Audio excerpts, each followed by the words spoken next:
आज हम सभी यहाँ एकत्रित हुए हैं अभिज्ञान नाट्य एसोसिएशन दिल्ली की ओर से पंचम वेद नाट्य रूपांतरण को देखने के लिए। आइए, एक अच्छी प्रस्तुति जो नाट्य शास्त्र को लेकर पंचम वेद को लेकर आधारित है, इसे लेकर के हमारे दिल्ली की टीम अभिज्ञान नाट्य एसोसिएशन लेकर आई है। तो आइए आनंद लेते हैं नाट्य प्रस्तुति का।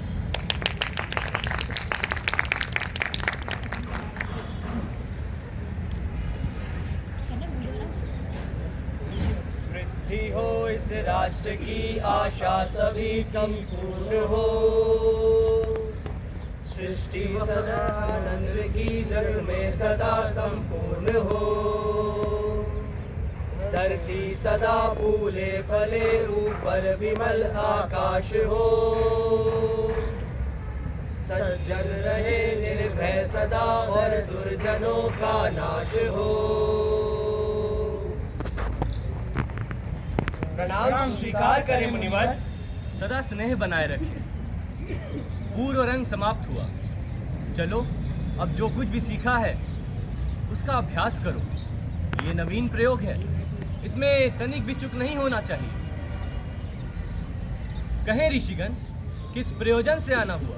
हे मुनिवर, आपने जिस नाट्य शास्त्र की रचना की है उसी से जुड़े हुए कई प्रश्न हम सभी के मन में उठ रहे हैं। हम उसी का उत्तर लेने के लिए आपके पास आए हैं। पूछें, संकोच ना करें। मुनिवर, आपने नाट्य शास्त्र की रचना कैसे की और इसका उद्देश्य क्या है? आपने बहुत ही अच्छा प्रश्न किया।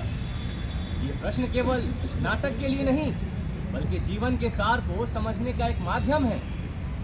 त्रेता युग में जब मनुष्य काम और लोभ से वशीभूत होकर अधर्म और संघर्ष की ओर बढ़ रहा था, तब इंद्र ने ब्रह्मा जी से प्रार्थना की, हे प्रभु, एक ऐसा माध्यम हो जिसमें देखना और सुनना दोनों एक साथ हो, जिससे मनुष्य धर्म, अर्थ और मोक्ष की ओर लौट सके। गुरुदेव, वेद तो अपने आप में ज्ञान का भंडार है, समस्त संसार का सार है।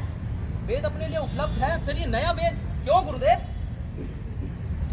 वो इसलिए कि समस्त जनों को सुलभ हो, सामान्य जनों को नाटक के माध्यम से शिक्षा के मार्ग पे, धर्म के मार्ग पर ले जाया जा सके। बस इसी मंगल उद्देश्य के साथ ब्रह्मा जी ने चारों वेदों को जोड़कर, चारों वेदों के तत्व को जोड़कर नाट्य शास्त्र की रचना की। चारों वेदों के तत्व को, वो क्या है गुरुदेव? नाटक में ये जो पाठ आप सुन रहे हैं, ब्रह्मा जी ने इसे ऋग्वेद से लिया है। इस सुंदर गान का आधार सामवेद है। यजुर्वेद से अभिनय और अर्थवेद से रस लिया गया है। चारों वेदों के अंगों को जोड़कर नाट्य शास्त्र की उत्पत्ति की गई है। लेकिन गुरुदेव, क्या ये नाटक केवल देवताओं के लिए बनाए गए हैं? नहीं, दानव ने यह प्रश्न ब्रह्मा जी के सामने पूछा था। ब्रह्मा जी ने बताया, नाट्य शास्त्र सबके लिए है। देवता, दानव और मनुष्य के शुभ अशुभ कर्मों को दिखलाने के लिए है। नाटक तो दुख से, थकावट से तथा शोक से पीड़ित लोगों को आराम देने के लिए है। इसमें सारे रस, स्वर, शिल्पों, शास्त्रों तथा कार्यों का समावेश है। ऐसा कोई कार्य नहीं, ऐसा कोई ज्ञान नहीं जो नाट्य शास्त्र में ना दिखे। अद्भुत, अद्भुत, समस्त सृष्टि का समावेश, लौकिक और अलौकिक भी, बहुधर्म, सभी मानव और सभी प्राणियों के भाव, परिनिधि कला। हाँ ऋषिगण, नाट्य शास्त्र सभी कलाओं का उद्गम है, या फिर कह सकते हो नाट्य शास्त्र सभी कलाओं का संगम है। मुनिवर, नाट्य शास्त्र तो उत्तम कला है। ये उतनी ही जरूरी है जितना जीवित रहने के लिए सांस लेना। फिर क्यों इसे हमारे समाज में गंभीरता से नहीं लिया जाता, अनावश्यक समझा जाता है? हम तो कलाकार हैं, नीति के नियंता नहीं। कला कर्म करना हमारा धर्म है। हमारे विषय में, हमारी कला के विषय में नीति के नियंताओं को विचार करना होगा। प्रयोग का साधन और अवसर उपलब्ध कराने होंगे। नाटक केवल कला नहीं है, ये हमारे समाज का दर्पण है। और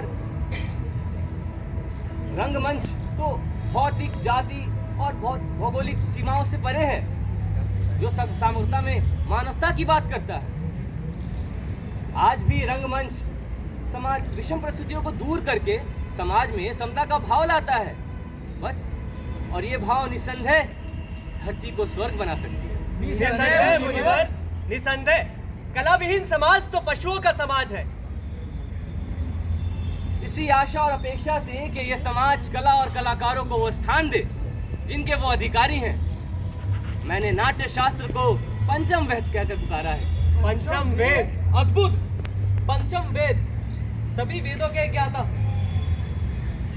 ऋषिगण, मेरे रंगकर्मी पुत्र आप सभी की स्वागत के लिए प्रतीक्षा कर रहे हैं। चलें, चल के नाटक का आनंद लें।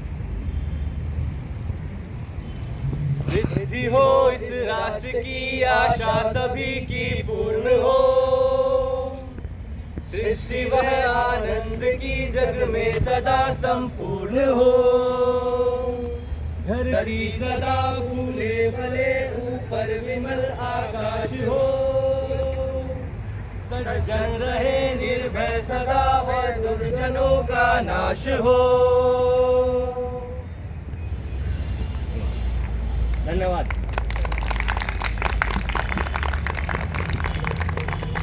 ये अभिज्ञान नाट्य एसोसिएशन दिल्ली की प्रस्तुति थी 10 मिनट का नाट्य शास्त्र से निकाला हुआ एक पंचम वेद पाठ्यक्रम।